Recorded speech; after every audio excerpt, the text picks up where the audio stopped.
मैं मोहम्मद इमरान, स्वागत है आपका S15 न्यूज पर। तो शुरुआत करते हैं आज की ताजा खबरों से।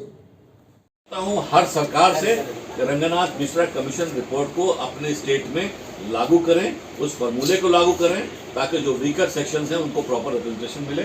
ये हमारा वेस्ट बंगाल गवर्नमेंट से भी आप लोगों के माध्यम से अपील है कि वो जो है उस चीज़ को लागू करें, रंगनाथ मिश्रा कमीशन के रिपोर्ट को, ताकि वीकर सेक्शन के लोग भी आगे आ सकें, जो OBC मुसलमान में हैं उनको आगे ला सकें। तो उससे देश हमारा मजबूत होगा और हम आगे की तरफ और तरक्की करेंगे, एक मजबूत देश के रूप में उभर पाएंगे। अगर आपको कोई क्वेश्चन करना है, कोई जानकारी लेनी है, यू आर मोस्ट वेलकम। आपका नाम क्या है? मेरा नाम Firoz Ahmad Ansari, national president all India movement conference, and I am basically a practicing advocate in the supreme court of India. आप जहाँ तक MLC की बात कर रहे हैं जी, वो तो बंगाल में चालू हो गया है, अभी तो नहीं हुआ है। ऑलरेडी बिल जो है टेबल, हाँ बिल है, मैं वही कह रहा हूँ। This is what I am saying. उसको मंजूर मतलब के वोट से तो हो ही जाएगा। जी, वोट से भी हो जाएगा, नहीं उसका फिर वहाँ पार्लियामेंट से भी उसको अप्रूव होना चाहिए। तो क्या ये जो मूविंग कॉन्फ्रेंस है आपका, जी, क्या अभी जो कॉर्पोरेशन इलेक्शन होने वाला है उसमें क्या हिस्सा लेना चाहती है? मैंने कहा ना कि मेरा कोई मूवमेंट कॉन्फ्रेंस पॉलिटिकल पार्टी नहीं है। ये आज़ादी से पहले ये पॉलिटिकल पार्टी थी। मैं बता दूं आपको, ये पॉलिटिकल पार्टी थी, रजिस्टर्ड पॉलिटिकल पार्टी थी आज़ादी से पहले। और टू नेशन थ्योरी, पाकिस्तान, जिन्ना और वो टू नेशन थ्योरी को मोमिन कॉन्फ्रेंस ने अपोज करने के लिए पॉलिटिकल पार्टी बनाया था। और मोमिन कॉन्फ्रेंस ने बिहार में, झारखंड में, बंगाल में जब मुस्लिम लीग को डिफीट किया। इसके करीब करीब 36 MLAs थे उस वक्त। लेकिन जब आज़ादी हो गई, देश बढ़ गया, तो हमारे लीडर्स ने कहा कि इसकी कोई ज़रूरत नहीं है, मुसलमानों की और बरादरी वाइज की पार्टी की कोई ज़रूरत नहीं है। उसको कांग्रेस में मर्ज कर दिया, नेशनल पार्टी में मर्ज कर दिया और कहा कि ये एज ए NGO काम करेगी, जो अपने लोगों की भलाई करेगी, जो बरादरी के उसके अपलिफ्टमेंट के लिए काम करेगी। हमारा कोई पॉलिटिकल पार्टी नहीं है, लेकिन हमारी भागीदारी मिलनी चाहिए, इसका हम हमेशा हम लोग ध्यान रखते हैं। अगर हमारी कोई पॉलिटिकल पार्टी नज़रअंदाज करेगी तो हम लोग अपने कैंडिडेट को यूनानिमस होकर के अपने कैंडिडेट को खड़ा करेंगे और वहाँ से इलेक्शन लड़वाएंगे। भागीदारी से मुराद क्या है? भागीदारी से मतलब हमें टिकट मिलना चाहिए, हमारे लोगों को आबादी के हिसाब से टिकट मिलना चाहिए। पार्टी अगर देती है तो हम पार्टी को मदद करेंगे। इसके मतलब ये हुआ कि अगर पार्टी मतलब हुक्मरान जमात अगर आपको टिकट नहीं देती तो आप लोग अपना कैंडिडेट खड़ा करेंगे? बिल्कुल करेंगे, बिल्कुल हम साफ तौर पे करें, अपने लोगों को खड़ा करेंगे और उनको सपोर्ट करेंगे, मदद करेंगे। आप लोग कितना कैंडिडेट यहाँ खड़ा करेंगे? ये हम डिसाइड करेंगे एक मीटिंग करके कि उसमें कितने हमारे किस कंस्टिट्यूएंसी में हमारा आबादी का रेशियो क्या है और उस रेशियो के हिसाब से हम खड़ा करेंगे। भटिया बुर्ज के बारे में क्या ख्याल है? हम कहा ना कि उसमें हम लोग सब अभी उस पर काम कर रहे हैं और वहाँ तो ऑलरेडी है हमारा कैंडिडेट, हमारे वो कैंडिडेट हैं वहाँ से। स्पेशली नॉर्थ कलकत्ता में, जैसा कि हमारे वेस्ट बंगाल के प्रेसिडेंट हैं प्रवीण साहब कह रहे हैं कि नॉर्थ बंगाल में हमारा रिप्रेजेंटेशन है, वही नॉर्थ कलकत्ता में जो रिप्रेजेंटेशन हमारा पूरा है, वहाँ पे हम लोग जरूर उसको चिन्हित करेंगे और आबादी के हिसाब से हम डेमोग्राफिक रेशियो को देखेंगे कि हमारी कितनी, अगर हम अपने कैंडिडेट को लड़ाते हैं तो उसका क्या सिचुएशन होगा, उसको देखकर हम किसी को वोट डिवाइड नहीं, हम अपने हक की लड़ाई लड़ते हैं, ये नहीं कि हर जगह खड़े रहें। सवाल तो ये पैदा होता है कि तृणमूल कांग्रेस किसी को भागीदारी में लेना चाहेगी या नहीं चाहेगी, तो आप लोग क्या कांग्रेस के साथ देंगे या CPM के साथ हाथ मिलाएंगे? मैंने आपसे कहा कि जो भी secular party, whichever is a secular party, whether it is a communist, whether it's Congress, whether Trinamool Congress, whichever party will give the representation, will support that party. हमारे रिप्रेजेंटेशन जो देगा हम उसको सहयोग करेंगे, but it should be a secular party. आप लोग का संगठन तो राजनीतिक दल के रूप में मान्यता नहीं पाया। मैंने बताया ना, ये राजनीतिक दल था, रजिस्टर्ड बॉडी थी, आपको मर्ज कर दिया, वो हमने मर्ज करके खत्म कर दिया। अब NGO है, it is a registered social organisation. अभी जो चुनाव लड़ेंगे किसके बैनर पर लड़ेंगे? इंडिपेंडेंट तो सबको राइट है, फंडामेंटल राइट है, इंडिपेंडेंट लड़ेंगे, अपनी आबादी देख के असेस करके, और हमारी ऑर्गेनाइजेशन उसके लिए काम करेगी। जो सर एक छोटा सा सवाल है, जैसे आपने कहा कि MLC बनाना, तो पश्चिम बंगाल में इसके पहले MLC थी। जी थी, बिल्कुल था। ठीक है, और जब तक MLC थी पूरे उसके कार्यकाल के दौरान महज 2 बिल पे ही वो लोग चर्चा कर पाए, महज 2 ही बिल पे, मतलब सालों तक रहा लेकिन 2 ही बिल पे चर्चा हुई। तो आप ये बताइए कि जनता के पैसे पे इस तरह का फालतू का वाहियात एक MLC बना के रखने का क्या तुक है? देखिए जिसको जब दो ही बिल पे चर्चा होती है। जिसको आप जनता की कह रहे हैं, जनता का तो आप लोकसभा और राज्यसभा है, दो एक अपर हाउस और लोअर हाउस वहाँ है। पे तो चर्चाएं होती ये बिल पे डिस्कस आप जो कर रहे हैं, जब अपर हाउस और लोअर हाउस दो हाउस होता है, जब 2 टायर गवर्नमेंट होती है, 2 टायर सिस्टम होता है, तो 2 टायर सिस्टम में ये नहीं कि कहने में केवल लोकसभा में पास हो गई तो उसको राज्यसभा से भी पास करना है। तो ये इन्होंने सिस्टम क्या था, क्या फॉल्ट था, क्यों डिसॉल्व हो गया, वो तो नहीं। अब जो नया आएगा एज पर द कॉन्स्टिट्यूशन आएगा, बिल तो दोनों जगह डिस्कस होगा, दोनों जगह से पास होगा। बात तो वही यहाँ पे है ना कि यहाँ पे अगर ये पास भी होगा तो सत्ताधारी दल के ही लोग रहते हैं। वही बात। अब बंगाल में पिछले 34 साल और इधर 7 साल सेम प्रोसेस से चला है, और एमएलसी के नहीं होने से यहाँ के लोगों को इससे बहुत बड़ा कुछ ही नहीं हुआ। तो मेरे कहने का मतलब एमएलसी की क्यों मांग कर रहे हैं, जिसको ऑलरेडी खारिज किया जा चुका है, और लोग ये उसको खारिज करने के पीछे उसका पर्पस ये है, मेरे पर तर्क यही दिया गया हुआ तो उसको लाया जा रहा है, पैसे की बर्बादी है। लाया जा रहा है।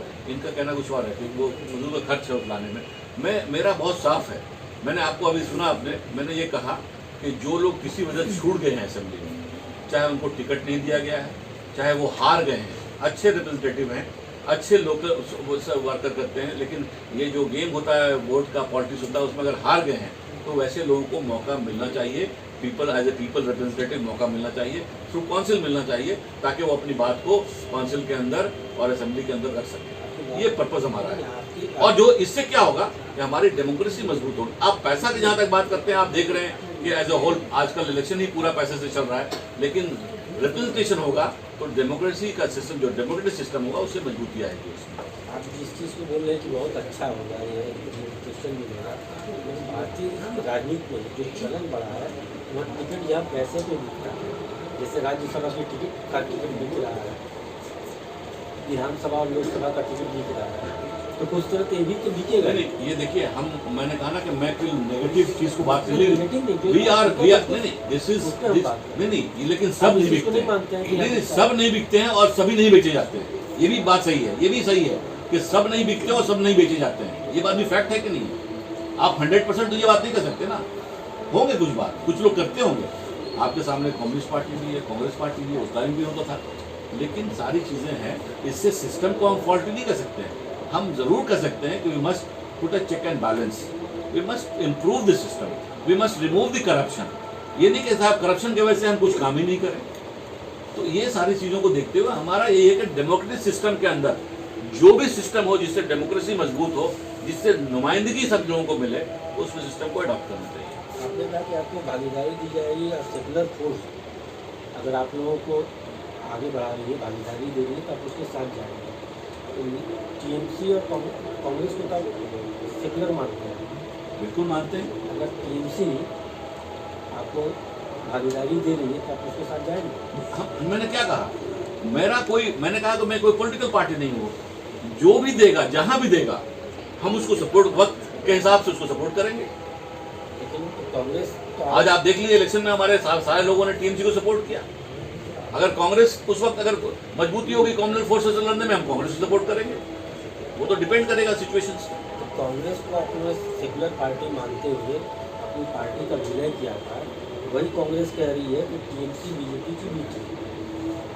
तो ऐसे में आप जिस बीजेपी की मुखालफत आप लोग कर रहे हैं और टीएमसी के ऊपर यही आरोप लग रहा है कि बीजेपी की बी टीम है, तो आप लोगों को नहीं लगता है कि आप नहीं, ये जो आपने अभी कहा, जैसे कि लोग कहते हैं वो वैसी बीजेपी की भी टीम है ना, ये भी कहते हैं लोग। इसीलिए तो आप तो अब आप देखिए क्या है कि कौन करता है। कभी किसी पार्टी के चीफ ने कहा ये बात, ये मीडिया से आता है और कुछ लोग छोटे नेता बोलते हैं।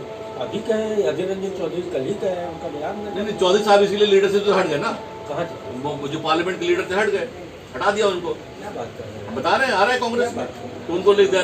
अभी है लोकसभा के नहीं, तो इसीलिए तो विरोधी दल के नेता उनकी बात चल रही है, he will be removed very shortly। आप देखिए, चलिए कि छोड़िए अभी की बात, लेकिन मैं तो ये कह विरोधी दल के नेता रहा हूँ, ये जो कह रहे हैं आप, हैं नहीं, आप ही देखिए ना, आप खुद सोचिए कि कांग्रेस को किसी हाथ में आज की डेट में बीजेपी के खिलाफ कोई लड़ने वाला पार्टी है। राहुल गांधी जो किसी के बोल रहे हैं, प्रियंका गांधी अगर बीजेपी आरएसएस, उसके अलावा कोई बोलने वाला, इवन ममता जी भी नहीं बोलती जितना का नाम है राहुल गांधी और प्रियंका बोल रही है। वही तो मैं कह रहा हूँ, how do you say it is a B team? वही तो मैं कह रहा हूँ, आपकी बात को मैं स्वीकार करते हुए कह रहा हूँ कि कांग्रेस सेकुलर पार्टी आप मानते हैं और कांग्रेस कह रही है कि टीएमसी बीजेपी की बी टीम है, और आप मोमेंट कॉन्फ्रेंस नहीं मानता इस चीज को, बस खत्म बात है।